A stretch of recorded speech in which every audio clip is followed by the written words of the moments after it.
मनुष्य की सोच संसार का सबसे गहन या कहो सबसे कठिन भाव है।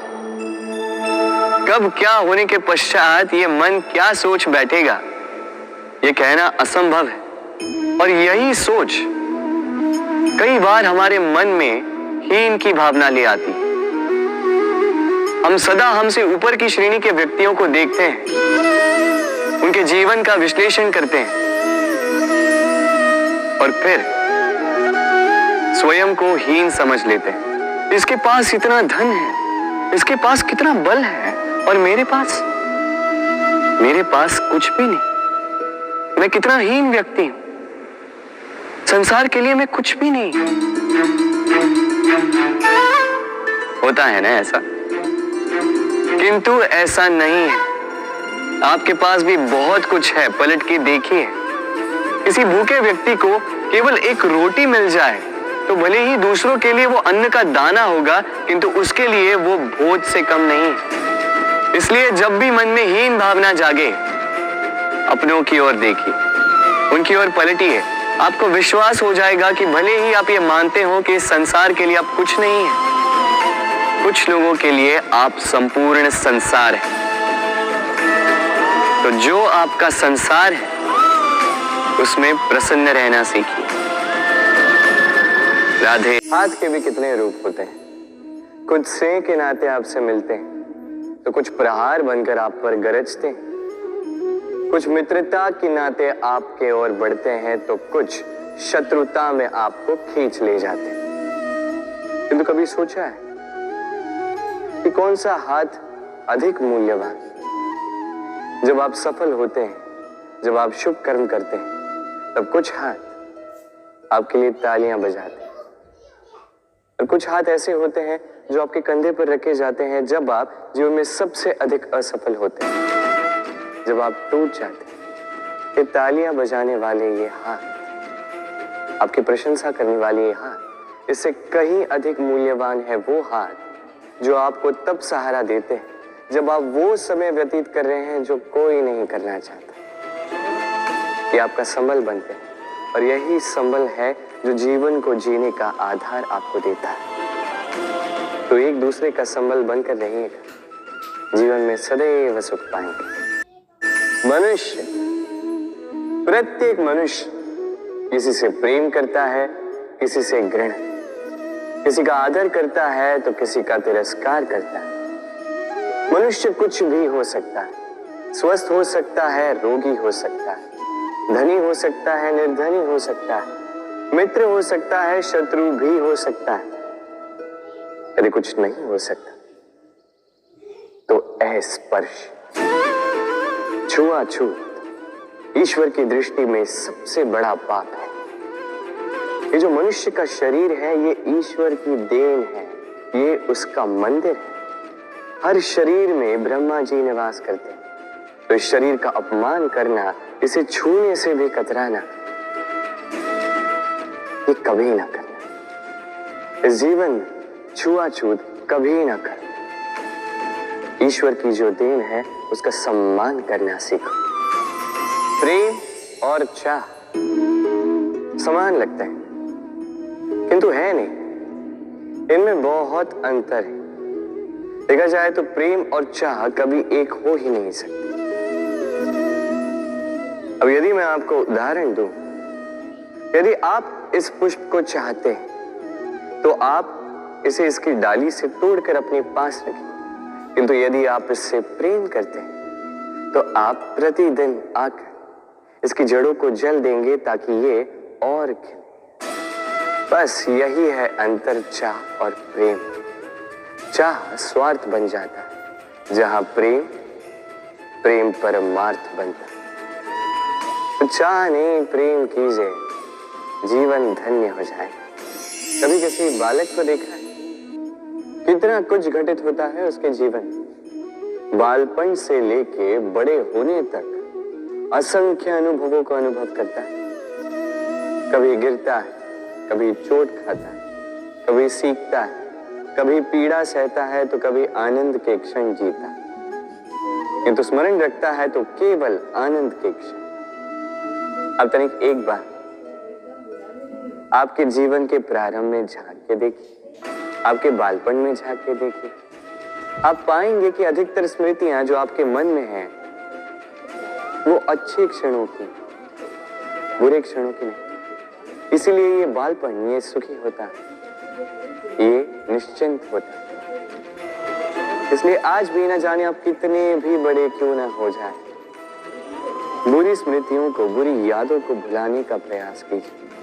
एक बार बुरी यादों को भुलाने का अनुभव आपको हो गया तो स्मरण रखिए, कितने भी कठिन कष्ट आपके जीवन में क्यों ना आए, उनका सामना करने में आप सक्षम रहे। यदि मैं आपसे पूछूं कि इस संसार में सबसे महत्वपूर्ण तत्व कौन सा है, तो आप कहेंगे जल। और बिल्कुल ठीक है, किंतु किस कारण से? इसलिए कि वो हमें जीवन देता है, इसलिए कि वो हमारी प्यास बुझाता है, या इसलिए कि हमारे दैनिक कार्यों से लेकर मरने तक हमारे काम आता है, हर कार्य में हमारी सहायता करता है?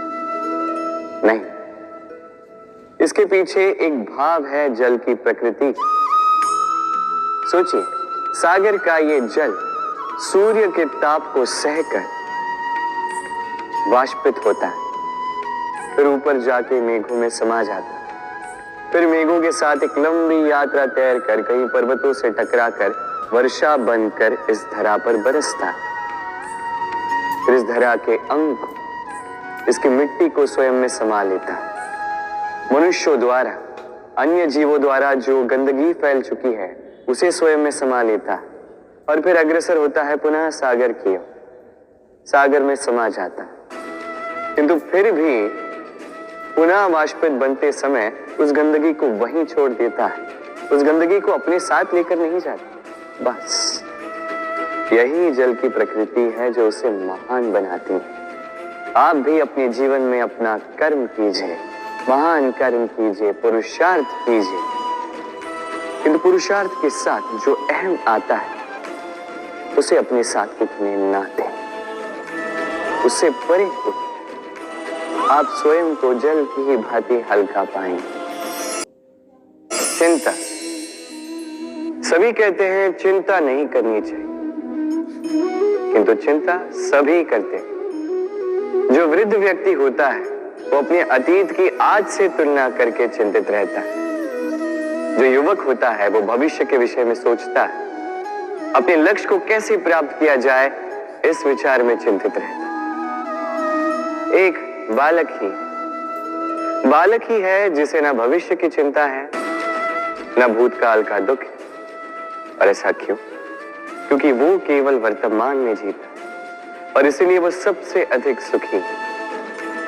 स्मरण रखिए, यदि आप अपने आज पे काम करते हैं, उसमें जीते हैं, उसे ठीक करते हैं, उसे और अच्छा बनाते हैं, तो आपका भूतकाल भी और आपका भविष्य भी अपने आप ठीक हो जाएंगे। इस संसार में जो भी व्यक्ति आता है कुछ न कुछ सीखता है। अब उसके पीछे होता है उसके गुरु का। अब ये गुरु को ये निर्धारित हम करते हैं। कदाचित वो हमारे माता पिता हो सकते हैं, कदाचित मित्र हो सकते हैं, भाई हो सकते हैं, आदर्श हो सकते हैं, कदाचित गुरुकुल में सिखाने वाले गुरु भी हो सकते हैं।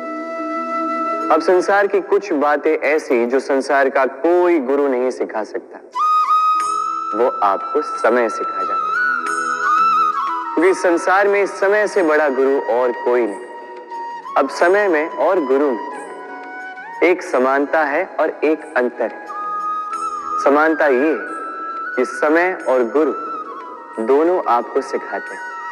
अंतर ये कि गुरु पहले आपको सिखाता है, फिर आपकी परीक्षा लेता है। समय पहले आपकी परीक्षा लेता है, फिर आपको सिखाता है। अब शिक्षा प्राप्त करके परीक्षा देना और परीक्षा दे करके शिक्षा प्राप्त करना, ये दो भिन्न बातें।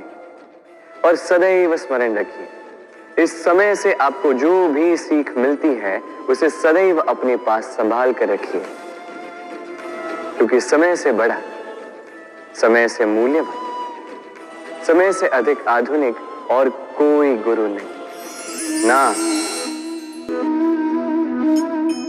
अब आप सोच रहे होंगे कि मैं माटी पे माटी क्यों लिख रहा हूं। इसके पीछे एक बड़ा कारण, किंतु वो बताने से पूर्व तनिक मुझे पानी पे पानी तो लिखने दीजिए।